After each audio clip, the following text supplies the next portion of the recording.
Arsenal fans, there's a lot of hoo-ha, agendas, narratives coming out about Arsenal and their use of set pieces and is it sustainable? All of that stuff. Now look, I'm just saying, once upon a time, 2019, before Arteta even started looking into set pieces, we already had set piece masterminds.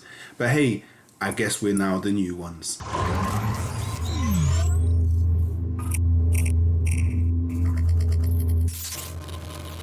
Look people, if you're new to the channel, hit the subscribe button, hit the like button, hey, even drop a comment. You know what I mean? Hype up the video, just show some love to the channel, because if you're new here, we'd love you to stay. But hey, if you don't, at least leave in a good way.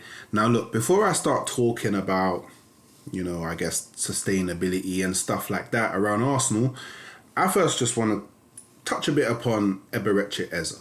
Yeah. Now, I think in regards to like how good we are at set pieces and I guess our focus on set pieces, because it is one of the, you know, ammunition we have in our armory, I think that Eberechi Eze was the perfect signing for Arsenal Football Club.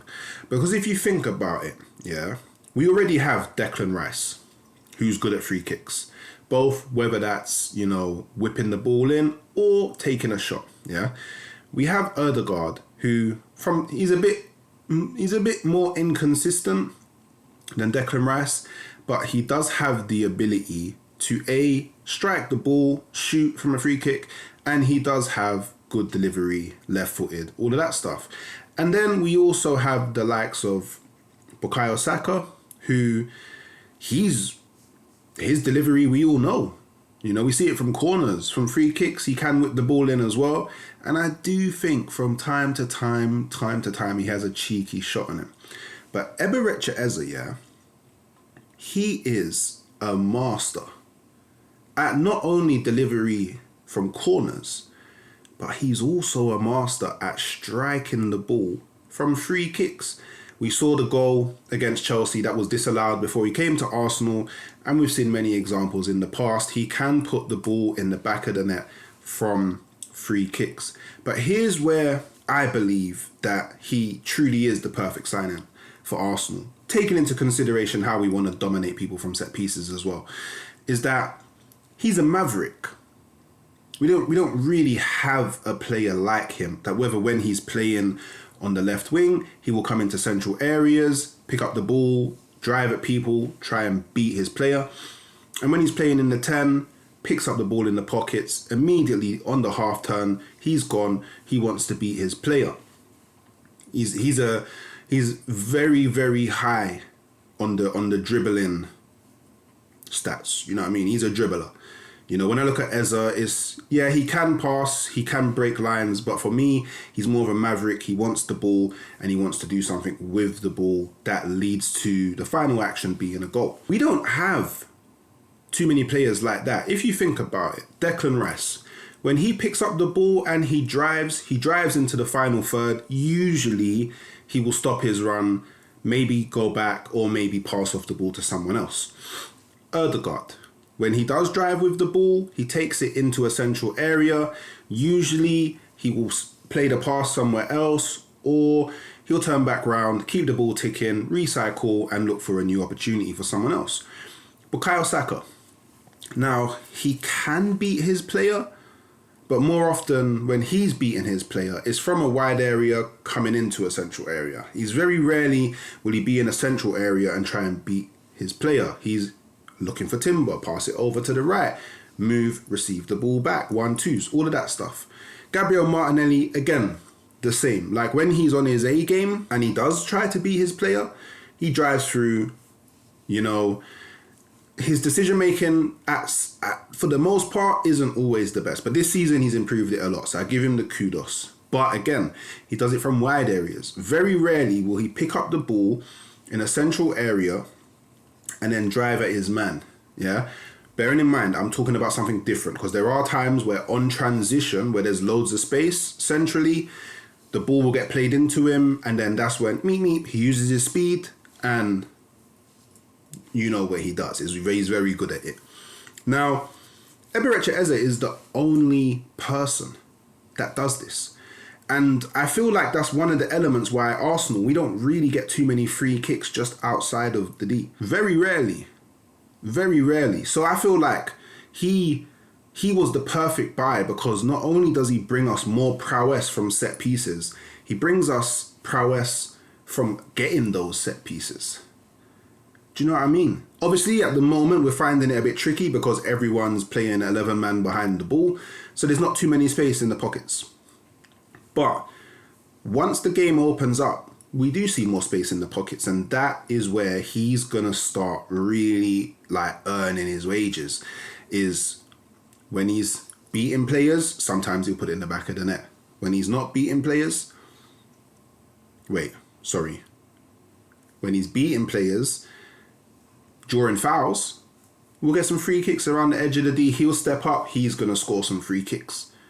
Declan Rice is going to score some free kicks. I wouldn't put it past Odegaard or Saka, but it's about winning.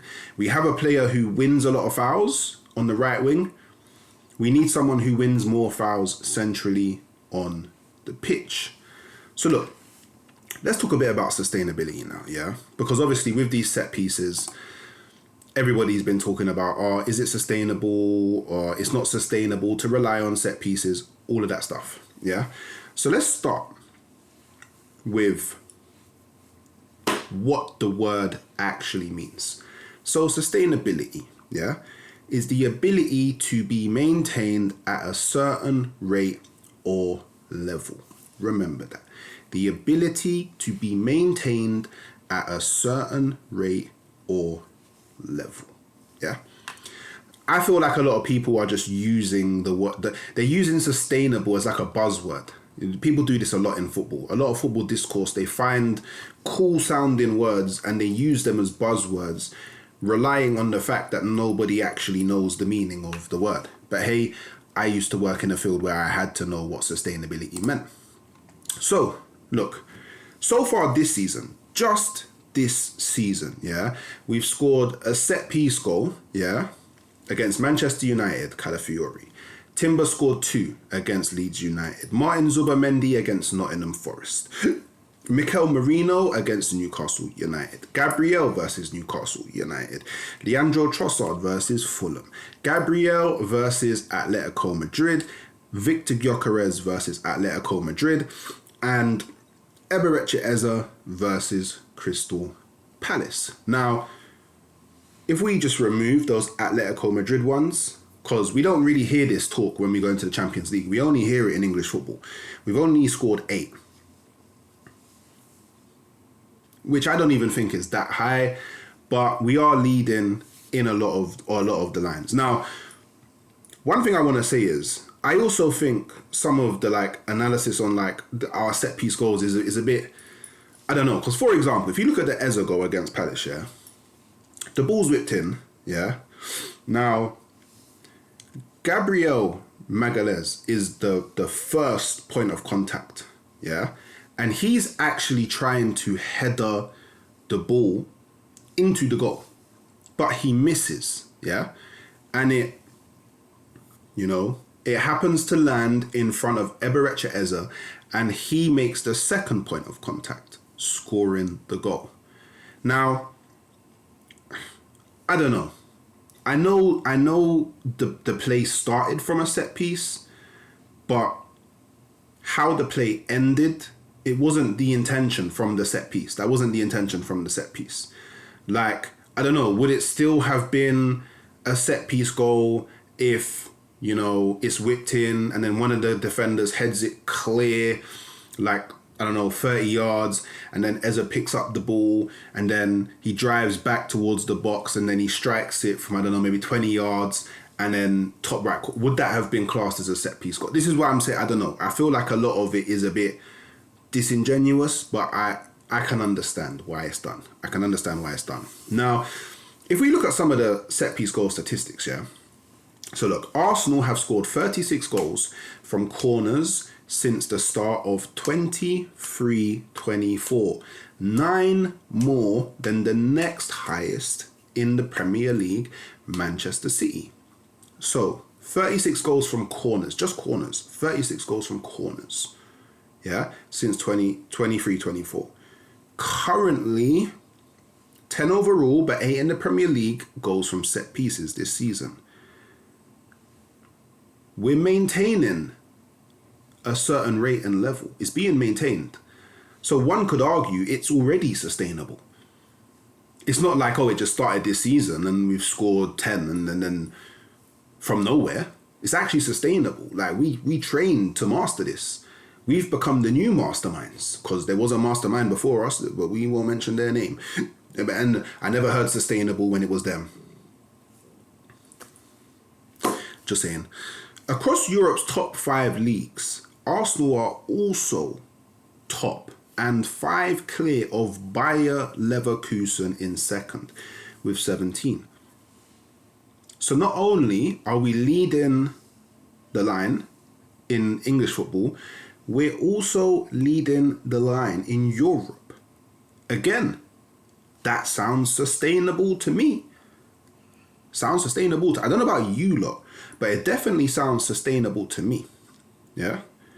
Declan Rice has the most assists from set plays since the start of last season. 9.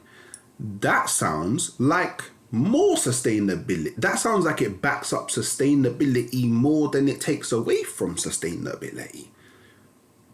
What do you think? Right? Because I think it does. Do you know what I'm saying? Now, however, Everton, 50%, have the highest ratio of set piece goals as a proportion of all goals in that same period. Cool. But I don't hear anybody talking about the way Everton plays is not really sustainable. You know, their conversion of, you know, set pieces, goals, you get me? I don't hear none of that. For the ultimate comparison, Stoke's Premier League ratio under former manager Tony Pulis was 43.1%, 81 set-piece goals from a total of 188. But I get called Stoke, but Everton don't get called Stoke. Interesting. So look, I think that these stats, I think they show that, if anything, our set pieces are sustainable. It is a sustainable way for us to secure wins. I think the fact that we're also top of the Premier League highlights that as well. Because if it wasn't sustainable, we wouldn't be winning as many games as we have. 4 on the bounce at the moment. And the thing is, it's not even just like attacking set pieces. We're actually really good at defending set pieces as well. I think that points towards the focus of mastering them in training. Don't you think? But hey, people, let me know what you think about the narratives going around. Let me know what you think about our set pieces at the moment. Let me know what you feel about the point I made on Eberechi Eze being a perfect signing for Arsenal due to his prowess when it comes to not only gaining set pieces, but taking them at the same time. So yeah, like the video, subscribe on your way out, and if you can, hype up the video to get the algorithms pumping.